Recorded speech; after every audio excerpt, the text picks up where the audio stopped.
میں نے کہا لیکن اس طرح تو ان چچا بھتیجے یعنی ناصر اور یاسر کو بھی معاملے میں رازدار بنانا پڑے گا۔ ظہیر نے بے پرواہی سے کہا، میں اس میں کوئی حرج نہیں سمجھتا، ان دونوں کو میں اچھی طرح آزما چکا ہوں، یہ ہرگز ہمارے بدخواہ نہیں ہیں۔ مجھے کچھ ہچکچاہٹ محسوس ہوئی لیکن فی الحال یہی سب سے بہتر راستہ لگ رہا تھا۔ ہم دونوں یاسر بھٹ کا انتظار کر رہے تھے، لیکن جب اس کی جلد آمد کے کوئی آثار نظر نہ آئے تو ہم نے باہم مشورے سے یہ طے کیا کہ اپنے میزبان کے واپس لوٹنے کا انتظار کیے بغیر ظہیر منڈی گوبند گڑھ روانہ ہو جائے اور ناصر کو اعتماد میں لے کر جیپ کے ٹائروں کی تبدیلی والا معاملہ نمٹائے۔ اگر یہ بات کل شام سمجھ میں آ جاتی تو ناصر سے یہی بات کر لیتے، شاید وہ جیپ پر ہی یہاں آیا ہوگا۔ لیکن پھر یاد آیا کہ کھوجیوں والی بات یاسر نے ہمیں ناصر کے منڈی گوبند گڑھ روانہ ہونے کے بعد بتائی تھی۔ یاسر بھٹ واپس لوٹ آیا، اس کے چہرے پر ایک مطمئن مسکراہٹ تھی۔ اس نے ہم سے مسافے کے بعد اپنی نشست سنبھالتے ہوئے خوشگوار لہجے میں کہا، مبارک ہو بھائی، امید سے زیادہ آسانی کے ساتھ مسئلہ حل ہو گیا اور توقع سے کہیں زیادہ رقم مل گئی۔ یہ کہہ کر اس نے اپنے لباس کے اندرونی جیبوں سے بڑے نوٹوں کی گڈیاں نکال کر میرے سامنے ڈھیر کر دیں۔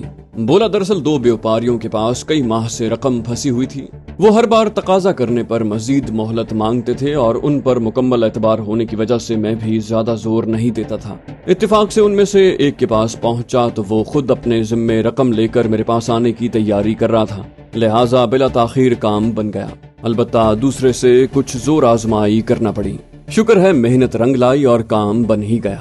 میں نے حیران کن لہجے میں کہا، یہ تو بہت زیادہ لگ رہے ہیں، کتنے ہیں یاسر بھائی؟ اس نے قدرے افتخار کے ساتھ کہا، 22,000۔ مجھ سے پہلے ظہیر بول پڑا، اس کے لہجے میں جوش و خروش کی فراوانی تھی۔ بولا، زبردست، یہ تو مسئلہ ہی حل ہو گیا، اب تو ہم کسی بھی وقت پٹیالے جا کر ان دونوں بہنوں کو آزاد کروا کے لا سکتے ہیں۔ میں نے اس کی تائید کی اور کہا، بالکل ٹھیک، لیکن ہم اپنے طے کردہ وقت پر ہی وہاں جائیں گے۔ اس کے بعد یاسر کی طرف متوجہ ہوا اور کہا، یاسر بھائی، یہ معاملہ تو ٹھیک ہو گیا لیکن میں ایک اور نئے لیکن سنگین خدشے سے آپ کو آگاہ کرنا چاہتا ہوں۔ ہم نے پہلے آپ کو اس حوالے سے اعتماد میں نہیں لیا، لیکن اب اس کے علاوہ کوئی چارہ نہیں۔ یاسر بھٹ نے سوالیہ نظروں سے میری طرف دیکھا۔ میں الگ سنگھ امردیپ سنگھ جیپ اور ٹائروں کے نشانوں کا ممکنہ تعاقب کرنے والے کھوجیوں سے درپیش خطرے اور اس خطرے سے بچاؤ کے لیے اپنی طے کردہ حکمت عملی کے بارے میں تفصیل سے بتانے لگا۔ اس دوران میں ظہیر نے بھی میری باتوں کی مزید وضاحت کی۔ یہ سب سنتے ہوئے یاسر بھٹ کے چہرے پر پہلے حیرت، پھر جوش اور آخر میں تشویش کے تاثرات نمودار ہوتے دکھائی دیے۔ مجھے لگا کہ اسے قتل کے اس معاملے میں رازدار بنا کر شاید ہم نے کوئی غلطی کر دی ہے، لیکن پھر اس کے چہرے پر اطمینان اور سکون کا غلبہ دکھائی دیا۔ وہ بولا، جمال بھائی، اگر کھوجیوں کی رسائی سے بچنے کے لیے اس ترکیب کے مؤثر ہونے پر آپ کو یقین ہے تو اس پر عمل کوئی مسئلہ نہیں ہے۔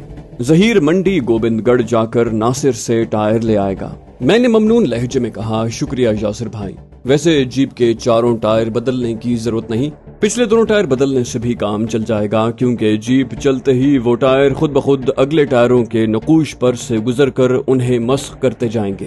میری بات سن کر ظہیر نے پرجوش لہجے میں کہا، یہ تو آپ نے بالکل درست کہا، یعنی میرا کام تو پہلے ہی آدھا ہو گیا۔ اچھا چلے میں چلتا ہوں۔ یاسر بھٹ نے کہا، میری موٹر سائیکل بالکل فٹ فاٹ حالت میں ہے، تمہیں جلد منزل پر پہنچا دے گی، ضرورت پڑے تو راستے میں پیٹرول ڈلوا دینا۔ ظہیر نے مسکراتے ہوئے کہا، آپ اپنی موٹر سائیکل کا اپنی محبوبہ کی طرح خیال رکھتے ہیں، دوسری جنگ عظیم کے زمانے کی ہے لیکن بالکل نئی لگتی ہے۔ یاسر نے کہا، گاڑی اور بیوی کے معاملے میں بندے کو ایک ہی اصول پر عمل کرنا چاہیے، بہترین دیکھ بھال کرو اور جہاں بھروسے کو ٹھیس لگے جان چھڑا لو۔ یہ سن کر ظہیر اور میں نے مل کر قہقہہ لگایا، لیکن اس قول زریں کے مستند ہونے کا اعتراف بھی کیا۔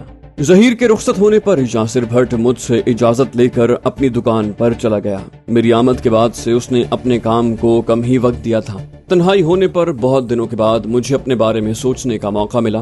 رقم کے عوض رخسانہ اور جمیلہ کی رہائی کا معاملہ تو اب بظاہر آسان لگ رہا ہے، لیکن ان دونوں کی کشمیر منتقلی یقینی بنانے کے بعد کا مرحلہ ہرگز آسان نہیں۔ اپنی ادا کردہ رقم واپس حاصل کرنے کے لیے مانک کے ٹھکانے پر دھاوا بولنا جان جوکھوں کا کام ہے۔ اپنی دولت کی حفاظت یقینی بنانے کے لیے اس نے ہر ممکن اقدامات کیے ہوں گے جن کا ہم پر اسی وقت انکشاف ہوگا۔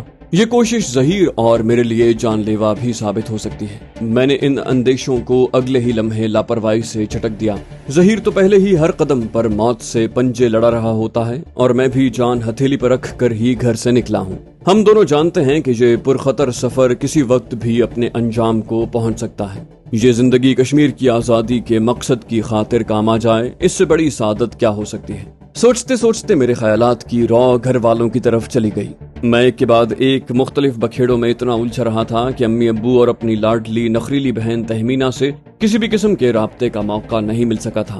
وہ تو شکر ہے کہ میں نے ہمت کر کے ابو جی کو اعتماد میں لے لیا تھا، ورنہ میرے لگ بھگ لاپتہ ہو جانے سے پورا گھر سخت پریشان ہو جاتا۔ ابو جی یقیناً انہیں تسلی دے کر کچھ نہ کچھ مطمئن کر دیتے ہوں گے۔ پھر مجھے خیال آیا کہ ابو جی اپنی اہلیہ اور بیٹی کو تو شاید کسی نہ کسی طرح دلاسا دے دیتے ہوں گے، خود ان کے دل کی حالت کیا ہوگی؟ انہیں تو اچھی طرح پتا ہے کہ میں جان داؤ پر لگانے کے لیے ان سے رخصت ہوا ہوں۔ سرحد پار کرتے ہی ہر موڑ پر خطرات کے مگرمچھ منہ کھولے میرے قدم لڑکھڑانے کے منتظر ہوں گے۔ انہیں تو ہر لمحے دھڑکا لگا ہوگا کہ کہیں کسی مہم کے دوران میں دشمن مجھے گولیوں کا نشانہ نہ بنا دے، یا کہیں میں زندہ ان کے ہتھے نہ چڑھ جاؤں۔ ان کے لیے ہر لمحے یہ اندیشے کھائے جاتے ہوں گے کہ جانے میں گولی کھا کر قبر میں یا ہسپتال میں پڑا ہوں، یا دشمن کی قید میں کسی کال کوٹری میں سڑ رہا ہوں۔ یہ خیال آنے پر تو نوالا حلق سے اتارنا اور 2 پل چین کی نیند سونا ان کے لیے مشکل ہو جاتا ہوگا۔ انہوں نے میرے اصرار پر میری بات مان تو لی، لیکن مجھے اجازت دیتے ہوئے ان کے دل پر کیا گزری ہوگی یہ وہی سمجھ سکتے ہیں۔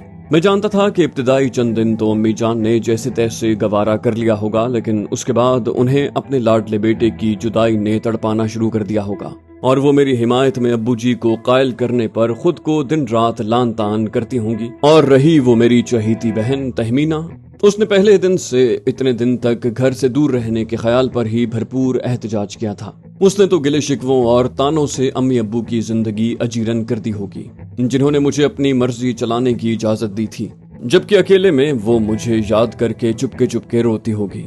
یہ سب سوچ کر میرا دل اداس ہو گیا۔ میں نے دھیان بٹانے کے لیے چھاجلی کے سردار گھرانے کے بارے میں سوچا۔ یقین سے کہنا مشکل ہے کہ امردیپ نے اپنے گھر والوں کو اپنے پھوپھا الک سنگھ کے کرتوتوں اور اس کے عبرتناک انجام کے بارے میں بتایا ہوگا یا نہیں۔ میرا اندازہ تھا کہ اس نے اگر زبان کھولی بھی ہوگی تو زیادہ سے زیادہ اپنے والدین، بھائی اور بھابھی کو اعتماد میں لیا ہوگا۔ یہ سب جان کر ان کی کیا کیفیت ہوئی ہوگی، اس کا بھی صرف قیاس ہی کیا جا سکتا ہے۔ بزرگ سردار کے علاوہ باقی سارے گھر والے الک سنگھ کے بارے میں کوئی زیادہ خوشگوار رائے نہیں رکھتے، لیکن وہ اس حد تک برا انسان نکلے گا یہ تو ان کے وہم و گمان میں بھی نہیں تھا۔ ایسے میں اگر مجھے اس گھر میں واپس جانے کا موقع ملا تو شاید کچھ اور ہی انداز میں استقبال ہوگا۔ ٹھنڈے موسم میں آرام دہ ماحول نے نہ جانے کب انہی سوچوں کے درمیان مجھے تھپک تھپک کر سلا دیا۔ دھیمی آواز میں کئی لوگوں کی بات کرنے کی آواز سے میری آنکھ کھلی۔ حواس پوری طرح بیدار ہونے پر میں نے دیکھا کہ کمرے میں یاسر اور ظہیر کے علاوہ ناصر بھی موجود ہے۔ وہ تینوں بے تکلفی سے آپس میں باتیں کر رہے تھے۔ ناصر مجھ سے انتہائی گرم جوشی سے ملا۔ رسمی سلام دعا کے بعد میں نے سوالیہ نظروں سے ظہیر کی طرف دیکھا، لیکن اس کی بجائے ناصر نے وضاحت کی۔ بولا، جمال بھائی، میری ظہیر سے تفصیلی بات ہوئی ہے۔